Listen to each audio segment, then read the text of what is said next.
Good morning সবাইকে। তো আজকে আরেকটা ভিডিও নিয়ে আসলাম। শীতের গাছ শেষ, আর এই ইনকা গাদার বীজগুলো কিন্তু আমরা সংগ্রহ করে রাখতে পারি। শুধু ইনকা গাদা না, অনেক গাছের বীজ সংগ্রহ করে রাখতে পারি। এই যে কিছু বীজ আমি অলরেডি সংগ্রহ করা শুরু করেছি। যেরকম ইনকা গাদাগুলো এভাবে পাপড়িগুলো কেটে এভাবে রোদে শুকাতে দিয়েছি। কিছুদিন ভালো করে শুকিয়ে তারপর আমি এয়ারটাইট কন্টেনারে রেখে দেব। এই যে এগুলো হচ্ছে রক্তগাদার বীজ, এগুলো হচ্ছে অ্যাস্টারের বীজ। তো এইভাবে কিছু কিছু বীজ আমি এভাবে সংগ্রহ করে রাখছি।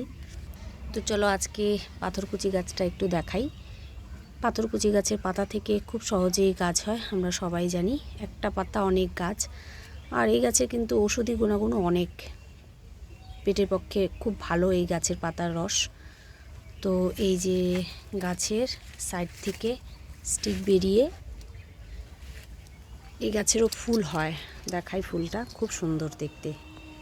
এই যে এই গাছেরও কিন্তু ফুল হয়, ছোট্ট ঘন্টার মতো ফুলগুলো, বেশ ভালো। এই যে ছোট ছোট নিচে ঝুলে আছে, খুব সুন্দর। আর অনেক দিন থাকে ফুলটা, সব থেকে বড় কথা অনেক দিন থাকে, দেখতেও ভালো লাগে। এই যে, তো চলো আমার খুব পছন্দের ফুল একটু শেয়ার করলাম, পাথরকুচি গাছের ফুল।